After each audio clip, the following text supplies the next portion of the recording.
these projects forward. And so now we're going to talk about financing, how to fund deep retrofits and upgrades. We have 3 speakers we're going to hear from here over the next 25 minutes or so. And I'm going to introduce, as I did last panel, all 3 of them now. And Zach, if you'd advance the slide, perhaps up to Curtis's, and then I'll be introducing all 3 as you do that.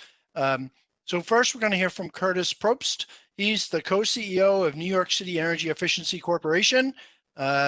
In that role, he shares responsibility for overall strategy and staffing of the organization. And before that, he was with Rocky Mountain Institute and led their sustainable finance practice. That's Curtis. After Curtis, we're going to hear from Eric Alini. He's managing partner at Counterpoint Sustainable Real Estate, he works with all their various subsidiaries at Counterpoint. In addition to founding Counterpoint, he was responsible for the Merrill Lynch Global Principal Finance Group, investing and risk management of over $21 billion in alternative assets, which I think is important here. Lastly, then we're going to move on to Lauren Zullo, who's the Director of Environmental Impact for the Jonathan Rose Companies. Lauren oversees the environmental and healthy building design, retrofit, certification, and reporting initiatives across all the firm's practices. Prior to that, she was with NRDC, where she led initiatives to scale up market-based strategies to improve the environmental performance of large buildings. So like we did last time, feel free to start putting your hands up as you're hearing things or dropping a note in the Q&A box if you either think your audio is challenged or for any other reason you want to put it there. We're going to go through these and then we'll hop back to the audience. It's great that we are still a little over 90 strong, so thank you for staying with us. And with that, Curtis, why don't you are now unmuted. Why don't you take over? Thanks. Great, thank you. You did a nice job of summarizing my bio. Thank you for that, Scott. If we could actually advance to the first slide. Here we go. Thank you. So as mentioned, I'll be the first speaker in the finance section. Between myself, Eric, and Lauren, we're each going to focus on different types of financing that are available. And I think that's really important because this is not a one-size-fits-all. Like some of the other speakers earlier today, I do want to acknowledge the current situation with COVID-19. But for the next 10 minutes, I'm going to suspend that and talk about the financing of clean energy with buildings in New York and the surrounding region. You'll see the page here. I guess we're up to 870 something. This page just summarizes the economics of green real estate projects. So at NYSERDA, we're a mission-driven, not-for-profit lender that focuses on clean energy. As we focus on clean energy, it doesn't mean we are indifferent to projects. We want to finance projects that can be repaid. We want loans that we originate to be repaid. And good news is that the projects generate cash flow. They either generate cash flows through generating revenue. So for example, the solar PV array that's producing energy for a building, or for reducing costs. And that's your typical energy efficiency project. Paybacks vary considerably in this sector. We have an in-house engineering team and we outsource some engineering work to other firms. So we can also evaluate what the paybacks are. Just to give people a range, we see paybacks from 1 to 3 years on lighting. Those tend to be the most valuable projects in terms of cash flows. To the longer end, we see small solar projects at 10+ year paybacks, which can still make sense depending on the cost of equity for the building. But those tend to be the longest paybacks. Other projects fit in between. Fuel conversions are 3 to 5 years. Energy efficiency can be anywhere from 3 to 7, depending on the projects, just to give people some general parameters. As far as getting away from paybacks and returns to the equity holders, we often see commercial returns. We are not the equity, we are a lender, so we're providing a debt product. But investors in these projects usually are seeing 10% plus returns in the equity. We move back to the prior slide, please. Zach. And even for projects that offer a reasonable risk and return, they're often not a focus of commercial lenders. Like you might ask, why are we involved lending to projects with 1 to 3 year paybacks? Those should be uh, projects that any commercial lender would lend money to. There are a number of barriers, though. Projects are often small, non-standardized, and relatively complicated. A lot of our financings look like really small project financings. Lending to clean energy projects is newer and less established. You can't point to 50 projects just like it. If we want to look at all the solar or storage that in New York City, it's a really short list. That's why you need mission-driven lenders to be the first in capital. Contractors and developers also have relatively shorter track records, and the collateral is difficult to evaluate. But because we think of this more as a cash flow based loan, we're still able to make the loans, although the cash flows can vary. That's why we have an in-house engineering team to help us get comfortable with it. Next slide.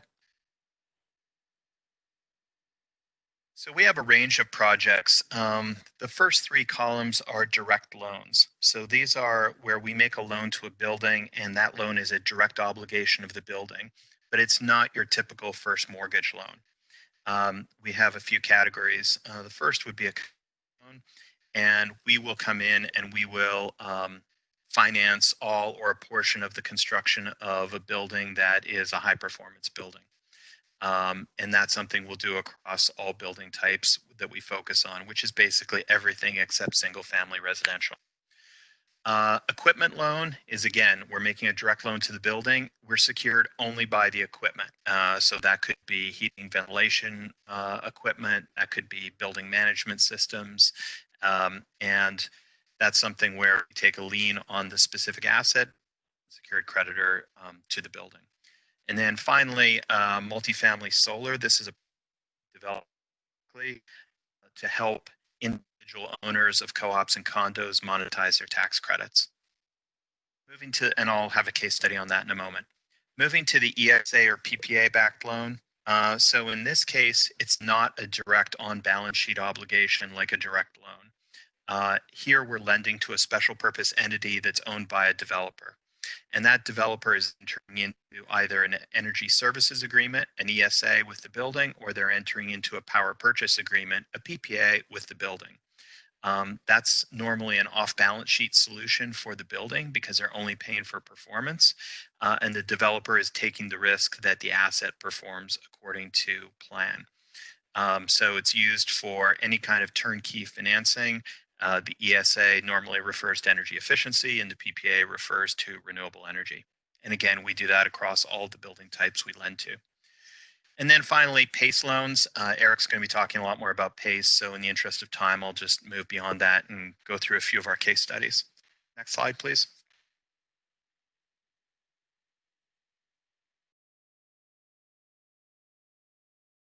So the first, and I'm just going to go through these quickly so you get a sense of the types of loans we do. Unfortunately, it's not a one size fits all. We really have to be flexible to meet the needs of our borrowers. So the first that I'll highlight is Marcus Garvey Apartments. This is affordable multifamily complex with over 100 buildings. It's a $1.2 million project to finance lithium ion storage. We loan money for 100% of the project. That's not typical. Normally, we will finance something like 80 to 90% of the project cost because we want the equity owner to have skin in the game. But sometimes we need to be flexible, and especially for the affordable housing community, we're willing to be a little bit more aggressive where the projects make a lot of sense. This particular project, turn to the next slide, please. We entered into with Demand Energy, which is now part of Enel, the European energy company, and also L&M Development Partners, which is a developer owner of low-income housing. This was a 300 kW lithium-ion battery system for the Marcus Garvey Apartments. This did a few things. This was part of Brooklyn Queens demand management, and it reduced the peak demand on the system, which avoided Con Ed having to build more infrastructure. It also, for the buildings, benefit provided a reduction in their peak energy usage, which saved them a lot of money. and it also provided emergency backup power. So a lot of revenue streams that we can monetize. It was also the beneficiary of a number of Con Ed incentives. So that was also part of the repayment of our loan. Next slide. Next transaction I'll highlight very quickly is Hebrew Home for the Aged. Here it was a $2.7 million project in this nursing home in the Bronx, and our ESA-backed loan was $2.5 million. So the developer, which in this case was EcoSave, put in place or put approximately 10% equity in the project. Moving to the next slide. So this was a very comprehensive upgrade, and normally when we do finance ESAs, they tend to be more comprehensive. They're larger, which justifies the incremental measurement and verification associated with an ESA. So this was LED lighting, replacement of fan coil units, building automation system upgrades, electric and steam submeters, air handling units, variable frequency drives on pumps and fans. So pretty comprehensive. EcoSave, one of the ESA providers we work with, provide the comprehensive solution. If you look at the top of the page, I'm here. Barely. Can you still hear me okay, Scott? Got you just fine. Let's try to keep going, Curtis. And just a reminder to folks, hang on a minute. Reminder to the folks to mute yourself, and that we'd really appreciate it. Thank you so much. Curtis, take it away. Yeah, thanks. I appreciate somebody's enthusiasm for getting the message. If you look at the annual cost savings, $328,000. So for a $2.7 million project, that's an 8-year payback. But also beyond the numbers, significant comfort, resilience benefits to the building owner. Next slide, please. The next financing was actually for 5 separate buildings, over 1,000 affordable multifamily units, and we partnered with Sentient Buildings as a contractor. This was a project about $1.6 million, but our loan was small, $393,000. That's because the buildings put in a certain amount of cash equity into the project, and it was also the beneficiary of a number of Con Ed incentives. Move to the next slide, please. Just ignore the numbers in the black banner at the top. Somehow we garbled that on our end, so we got another case study mixed in here. I can tell you that the savings from the project are approximately $165,000 a year. So that's around a 9-year payback. But when you include the effective incentives, it's well under a 5-year payback. So great project. And what this was, Sentient Buildings is a building automation contractor, and they developed a project to install a bunch of gas efficiency measures in 5 buildings.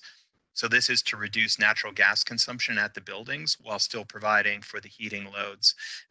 It reduces natural gas consumption in that community.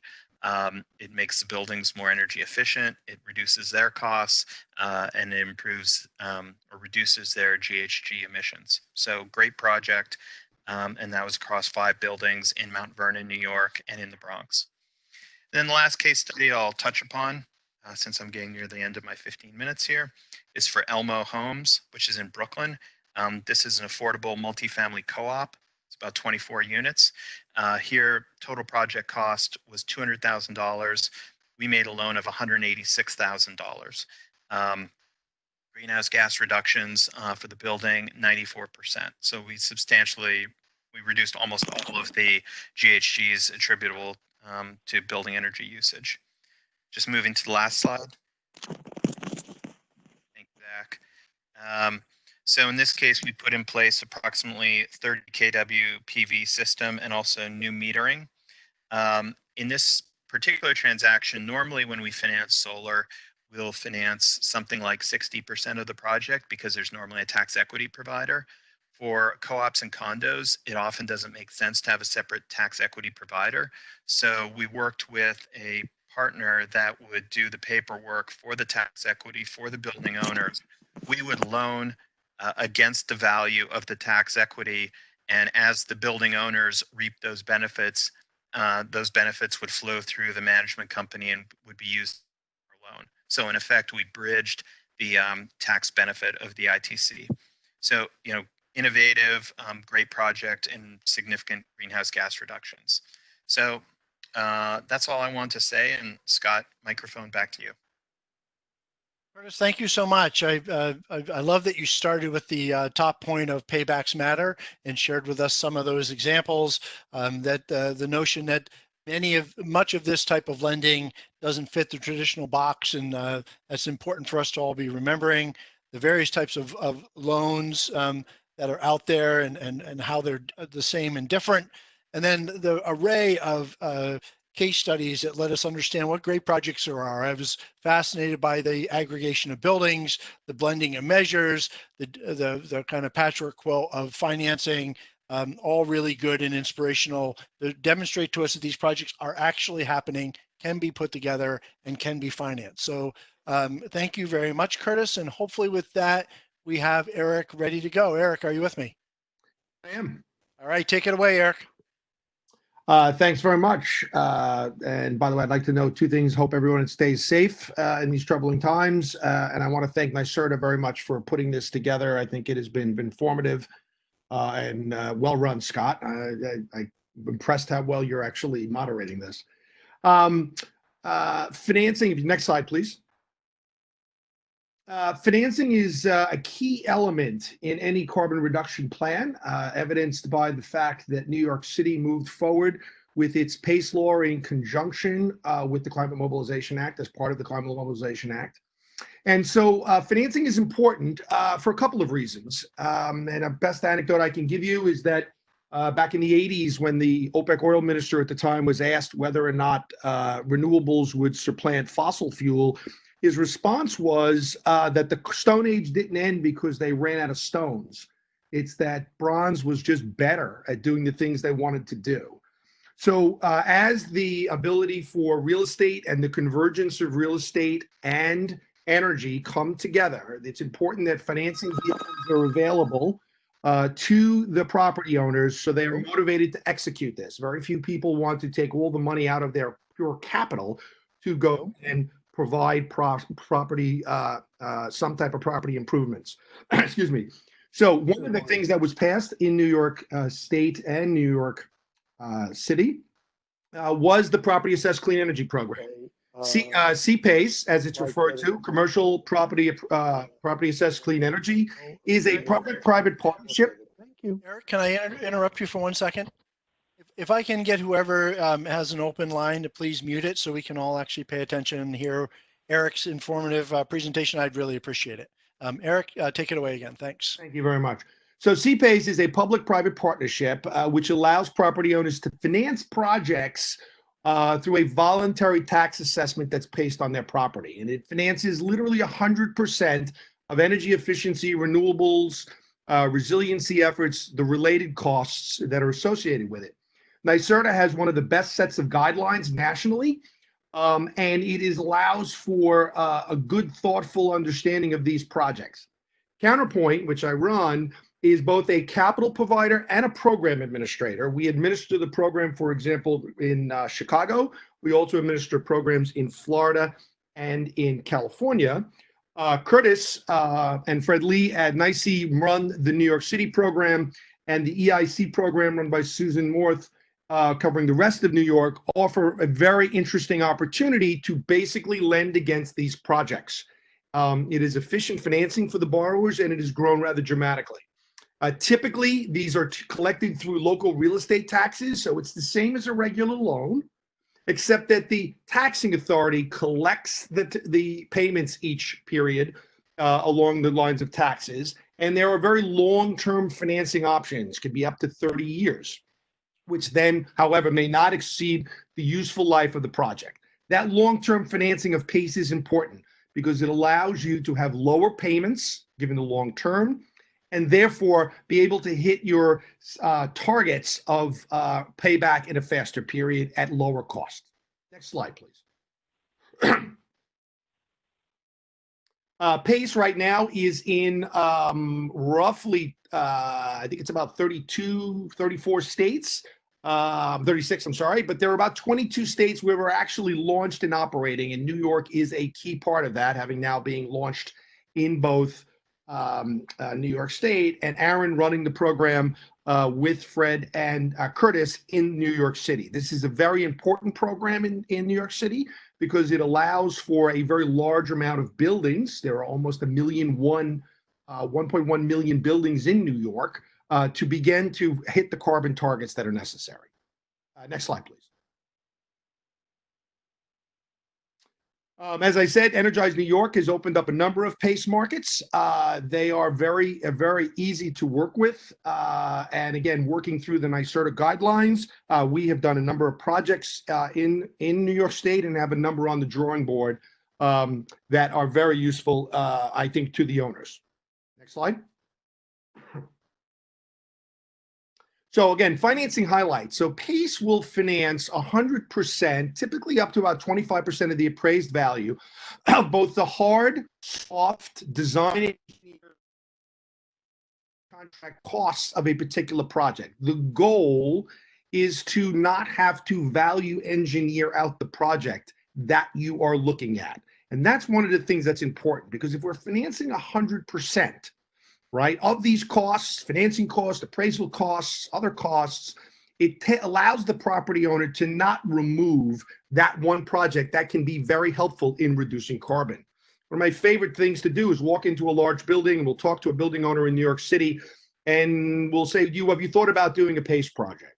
And they said, no, I have plenty of money to do that. And I said, well, you don't have an on-demand elevator system, which reduces huge amounts of energy. And he goes, well, we don't have that money. I said, well, that's the point of PACE. It allows you to think and free your mind to think about projects that could be saving in both carbon and energy and not be restricted by having to put up the capital. It is non-recourse financing. So because it is a tax assessment, there is no personal guarantees required, and there's no recourse necessary to the borrower. As I said, Counterpoint is both a capital provider and a program administrator. Last year, we did roughly $115 million of PACE assets and a total of $260 million of financing assets. So we are deep in the middle of talking to property owners, and that's important to them. The non-recourse is very important as they're able to complete these projects. Most real estate projects don't want personal recourse if they don't need it. And obviously, there's flexible prepayment options as necessary. Next slide, please.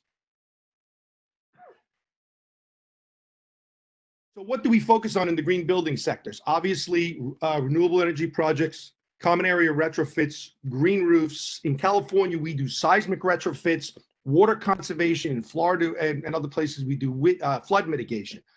Again, the goal is based on the local law requirements. NYSERDA, by the way, has one of the most PACE-friendly, building-friendly guidelines, and we commend them for that because it allows flexibility in other parts of the project. So for example, if you're trying to remove and put in a more efficient heating system and you have to do asbestos removal to get there, NYSERDA allows that to be a possible project if they approve it. That's very important because again, you don't want to start a project. Most projects are retrofits, and if you've ever retrofit or built on your old home, you open a wall up and it becomes a new game immediately. So those kind of things we think NYSERDA has been very thoughtful in allowing the multiple projects so that we can encourage property owners to go through carbon reduction. Next slide, please. Again, different types of things that we will cover: doors and windows and roofs and HVAC and lighting efficiency and pool pumps and heaters. If it generates an electron or it saves an electron, it basically can be paced. Again, as long as you make the paybacks work and the right tools through NYSERDA and either EIC or NYSE to create that tax incentive. Next one, please. So illustrative financing might look like from our group, but a whole number of players might look like an upgrade of retrofits or new construction. We can do both. In New York State, we can do retrofits, and actually other states we can do new construction. We'll talk a little bit about that in a little bit. Generally, it's either stabilized or transitional type of buildings. I talked about the energy retrofits. We do assessments actually from $100,000 all the way up to $100 million. We actually completed a $50 million project for a large hospital group in California. And it ranges, it just depends on the size that you're looking for. Current rates were somewhere between 5.25% and 6.25%. And again, the terms are going out. The general assessment value really depends. This slide basically says up to 35. It's 25 in New York. And we do, as Curtis has said earlier, we look to be a lender to make sure it is paid back, but it is non-recourse. Next slide, please. Property types. So hospitals, multifamily, retail, office, hospitality, specialty property types, all property types that pay taxes. And that's the one thing that you need to think about here is you have to be able to either currently pay taxes or you can accept the tax. So non-for-profits are a possible PACE provider because a non-for-profit may accept a tax. As opposed to a hospital or an affordable housing project, all of them can accept the tax if you're a non-for-profit, and that's the key. Next slide, please. The interesting thing about PACE is that it is a tax. So a lot of our property owners will look at it because one of the things that PACE does is it saves the split incentive. The split incentive happens when a property owner has to put in a new HVAC unit because it's just old and tired and it's not, efficient. But he has to take that money out of capital. And yet, if he's on a triple net or a modified gross lease, in other words, on a triple net lease, the owner pays for taxes, insurance, and utilities. The new efficient unit passes the utility savings to the property owner, to the tenant, but the property owner is the one that had to put the capital out. One of the interesting things about PACE is because it is a tax, some property owners think about saying to the tenant, hey, you're actually receiving the benefit. You're receiving lower utility bills, but you might be actually paying higher taxes, and therefore the tenant is participating in the value creation of carbon reduction. And I think that's very key. Next slide, please. So again, CPACE works very well for multifamily. We have flexible prepayment options. It's very good for retrofits in all types of multifamily assets. And we've got, I don't know, it might be $100 million of multifamily in our pipeline right now of deals we're looking to do. Right now, one of the things that we're looking at is that this is Freddie Mac and Fannie Mae enabled. If you actually go to Freddie Mac and Fannie Mae, and I'll have another slide on that, they will accept or give lender consent to PACE. There is a current DOE CPACE working committee as well as a PACE Nation agenda item. I'll talk about that in a little bit. Next slide, please. So Freddie Mac has a whole series of green loan programs. If you don't know this, Freddie Mac encourages both green in workforce housing, it encourages it in affordable housing, and in addition will allow for a PACE loan with lender consent. They will give consent to PACE. We are an active buyer of Freddie Mac multifamily green securitizations. We know the program very well. We think that Freddie is very forthright and thoughtful here. In addition, Fannie does allow and has other green programs themselves and are very active in the green programs. Just to give you some round numbers, nationally, I think Freddie and Fannie each did about $25 to $30 billion of green programs last year. So they are good advocates and we appreciate their help. Next slide, please. HUD has a series of voluntary programs, including a FHA Green Mortgage Insurance Premium Program, as well as a Better Buildings Challenge program. As I mentioned, one of the things that we're working very actively with PACE Nation, which is the advocacy group for PACE, and with trying to discuss with HUD, is to allow HUD to do multifamily PACE. That is, I think, a very key ability to bring capital to green and create energy justice within that community. We believe a lot in that energy justice concept, and one of the ways we can get there is to allow HUD to let PACE move into that market. They only so far as of this moment are allowing it in California. I know Fred and Curtis are working to get that approved in New York City and state. and we commend their efforts. Next slide, please. One of the things that's interesting is that a big part of the construction gut rehab is going on in other parts of the country. EIC right now, which is the partnership, the municipal partnership outside of New York City, is championing the ability to create pace for new construction. That's important because what we do want owners who are building new buildings, whether they be affordable, whether they be workforce, whether they be regular commercial buildings, to make their buildings most efficient so they can comply with Local Law 97 and be able to not value engineer out those things like on-demand elevator systems or other asset classes into that process. As I said earlier, PACE allows for very interesting opportunities both in the new construction space, the retrofit space, the types of assets that we've looked at. We've even paced autoclaves in hospitals in order to cleanse because they use so much energy. So we, again, commend how much NYSERDA is able to think about this. And again, we think new construction would be key to the problem.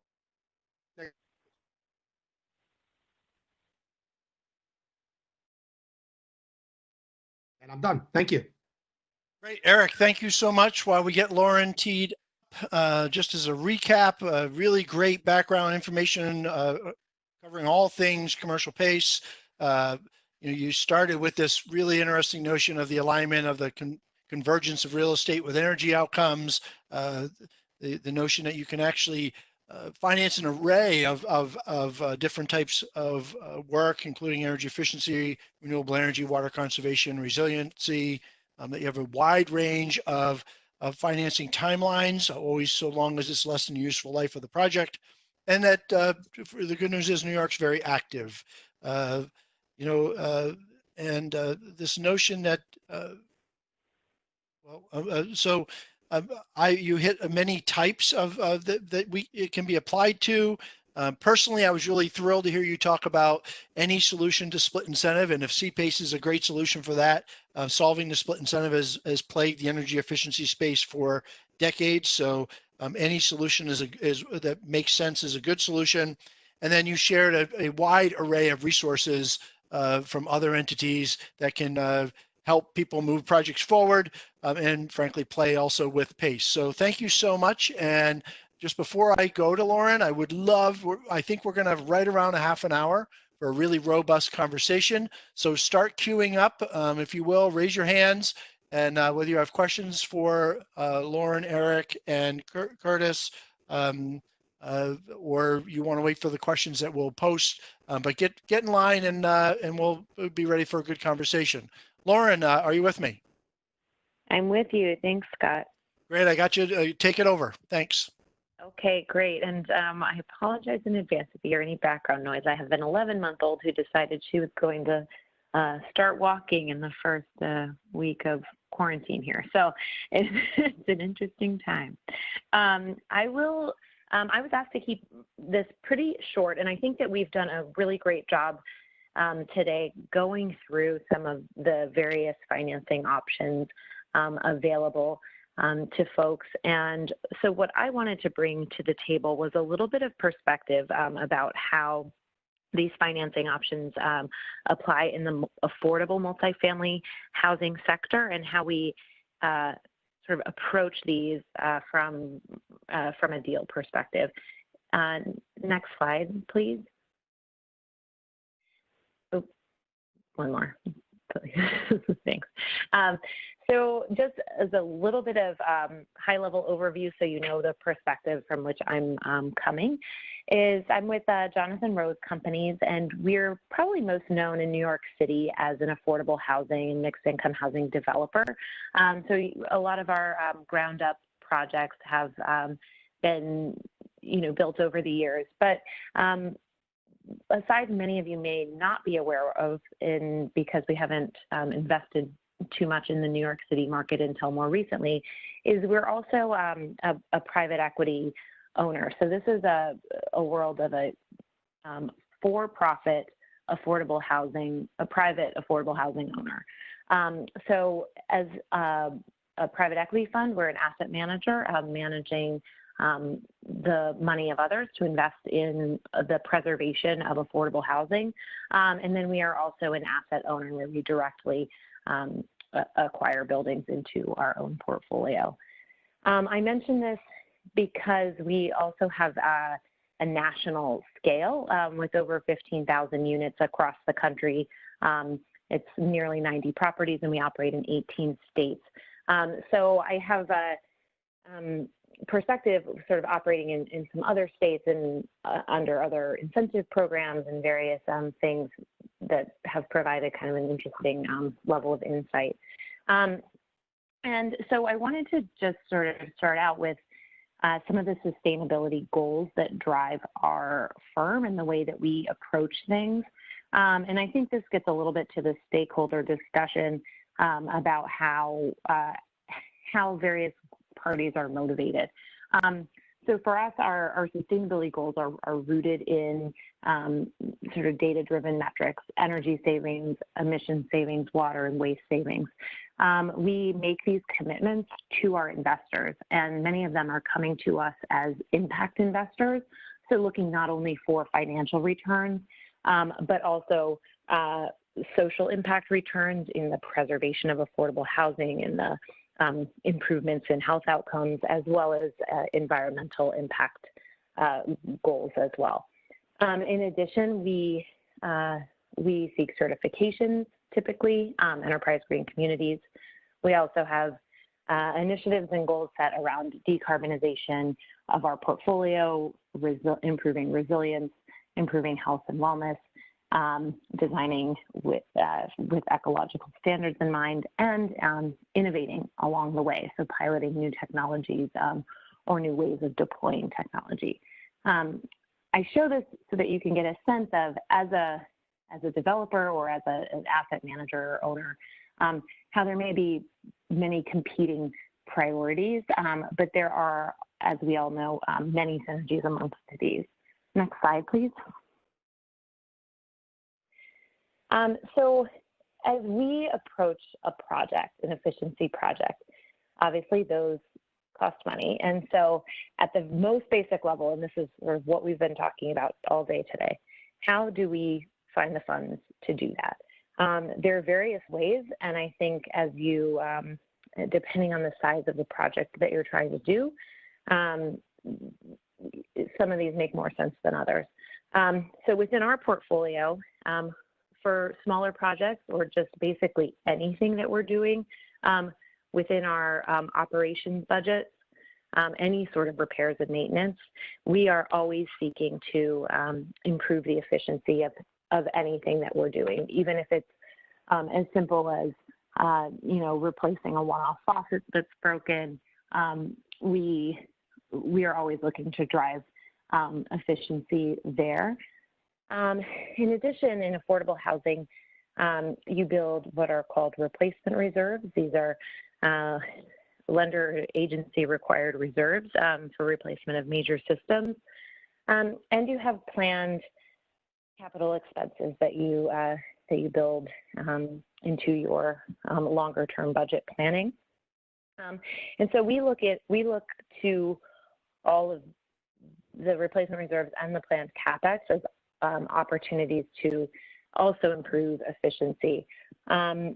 We have a program that we have somewhat crudely named, and we'll probably not continue with this name, but we've kind of called it a DNR, like a do not resuscitate program for major pieces of equipment. So if, for example, your boiler system goes down, we've implemented a program whereby each piece of equipment actually has a physical tag hanging on it that says, if it's an item, a specification that we want to improve at the end of its life, it has a tag hanging on it that says, do not replace this equipment with like for like. And there, sometimes we have the actual specification or sort of minimum performance requirements that we're looking for. But then sometimes we say, consult with sustainability teams, for example. And then but I think what we're talking about for the scale of the work that we're trying to accomplish with the decarbonization of the building stock and the 2050 goals that the state has laid out are really going to fall into these last three capital events that I've listed here: acquisitions, refinancings, and LIHTC resyndications.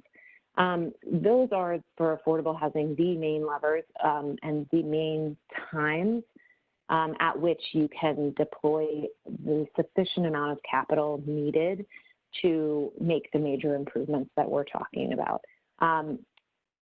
When you're looking to, I think Curtis had some really great slides that laid out some of the energy savings and the emission savings that they were achieving. And I would say in our experience, even with pretty comprehensive retrofits, you're still looking at, energy savings in the 20% range, or, with an aggressive project up to the 50% range. But we're talking about going even deeper than that. So in order to hit these targets, we're looking for major systems changes. And so you need major capital events to happen. Next slide, please.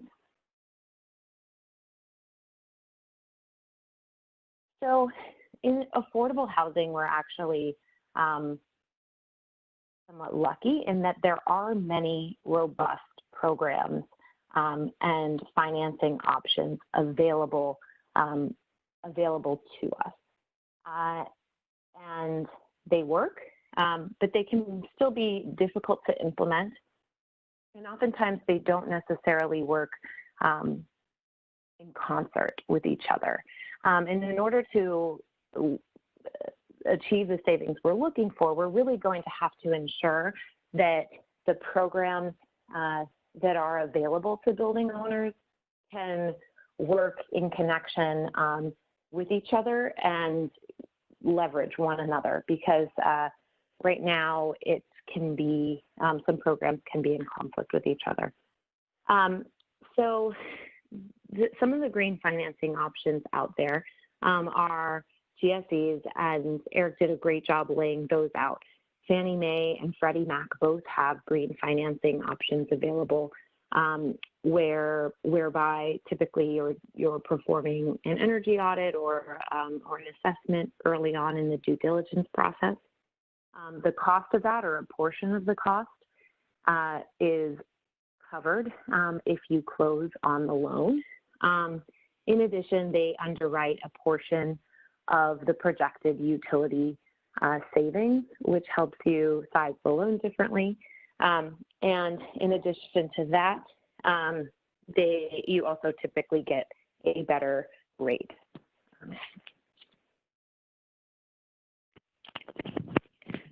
Oops, sorry.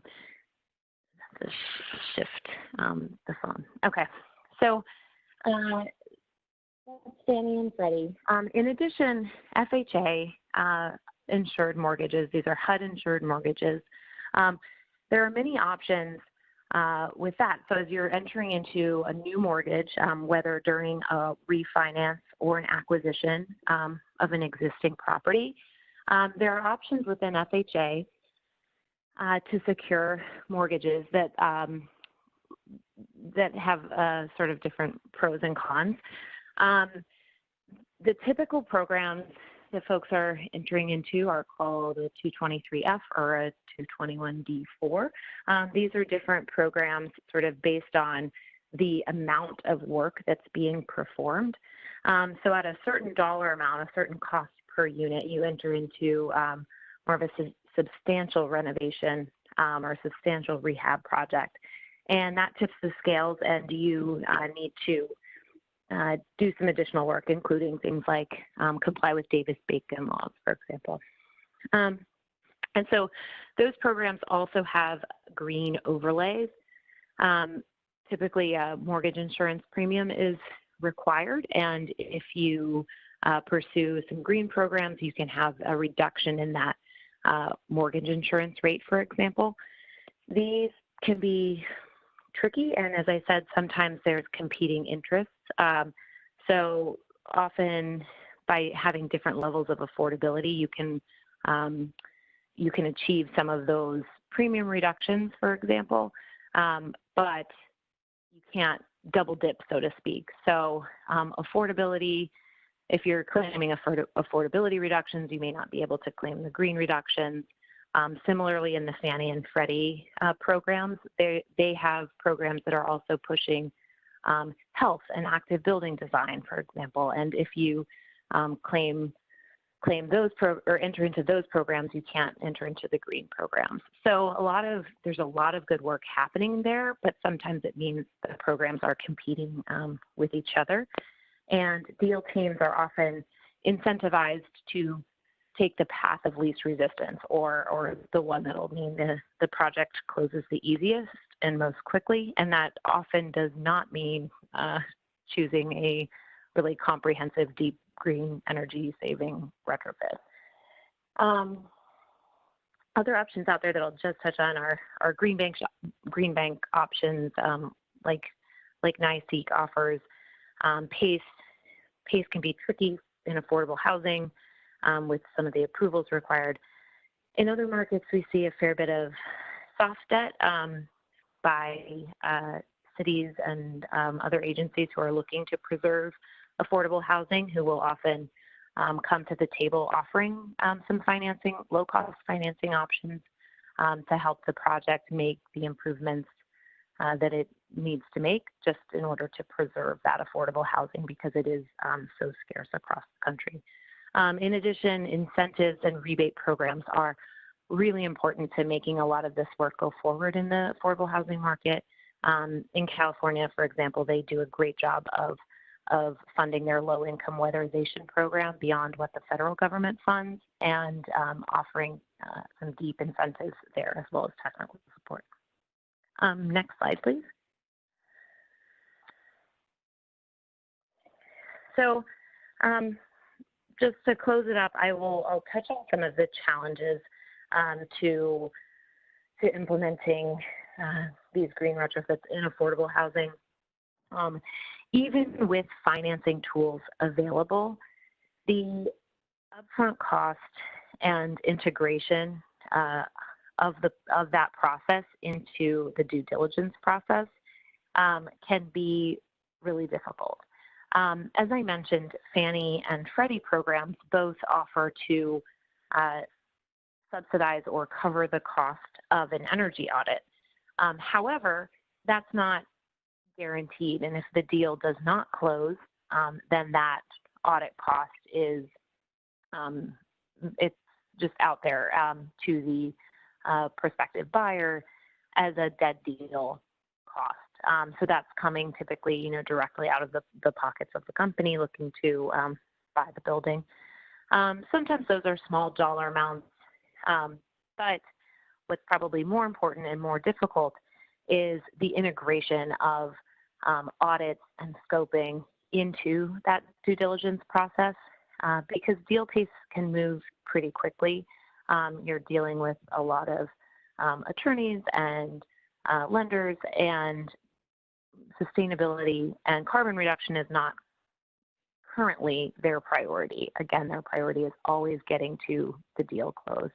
And so ensuring that there's bandwidth available at the buyer's side to sort of continually push that along and make sure that green is being included at every step of the process is really important. Financing costs and approvals can be challenging. The mortgage rates are really great right now. I mean, that's one of the upsides of a sort of challenging economy, is that mortgage rates are historically low. And so funding something as part of a first mortgage is ideal right now. There are specialty efficiency products out there also available, but they're typically at rates that aren't competitive. So if you want to fund efficiency and renewable energy right now, to the degree you can fit all of that into your loan sizing of the primary mortgage, the better. So refis and initial acquisitions, and especially LIHTC projects would really want to incorporate this. So one of the next challenges and opportunities is just around incentive program timelines, and I should also say incentive program priorities. So incentive programs are really important in making projects move forward, especially in affordable housing, but if the program moves too slowly in terms of setting up the project and getting approvals, I'll use a weatherization program, for example. In California, I just worked on a project that took about 18 months to get put together and approved, and the reservation for that in hand. In New York City, I just did one that took, I would say, just shy of a year. And so those can move pretty slowly and not in sync with a deal closing. On the flip side, they then often have implementation timelines that could be too short for a major renovation, for example. So a LIHTC project, for example, might take 12 to 18 months of construction and rehab, but many incentive programs operate on an annual basis. And so cannot accommodate the longer construction timeline. So ensuring that those program timelines are aligned is really important. Here in New York, we're really lucky to have the multifamily performance program through NYSERDA. But I'd say there's opportunity there as well to make improvements and make alignments as NYSERDA's MPP looks at energy savings, and we want to be shifting towards a carbon savings metric. So some opportunity there. Competing capital needs and investment strategy is probably one of the biggest challenges that affordable housing faces. The amount of deferred maintenance and deferred capital projects is often immense at affordable housing projects. And any new buyer who's entering into a preservation opportunity needs to take that into account. And I'll give you an example. Often we are entering into properties, taking over, and realize that they haven't had ventilation that's been operational for years. And so we're actually incurring energy penalties in order to get ventilation systems back up and running properly. Into that, we often see certain investment strategies that require us to focus capital dollars in certain areas. So a markup to market is a particular strategy that allows us to increase revenues by changing the amount of the amount of rent essentially that's paid by the agency. But that means you have to focus a certain dollar amount on improving in-unit finishes and things like that. So often we're doing flooring upgrades or kitchen and bathroom renovations. And those are all dollars that are then not being spent on improving insulation or major mechanical equipment. And so there's competing needs there. Gaps in the loan proceeds, these are just if you have projects that outsize the amount that you can that you can size your loan. And then the final point is really realizing savings. In affordable housing, there are many properties that are set up that do have a similar split incentive to what commercial properties would see, where residents are paying their own electricity bills, for example. But in addition to that, the way that utility allowances are structured currently means that utility savings can actually lead to reductions in the rent that's obtainable by the owner. So there's almost a disincentive there. So those are some of the challenges and some of the opportunities that I think we can figure out through various financing approaches. Thank you. And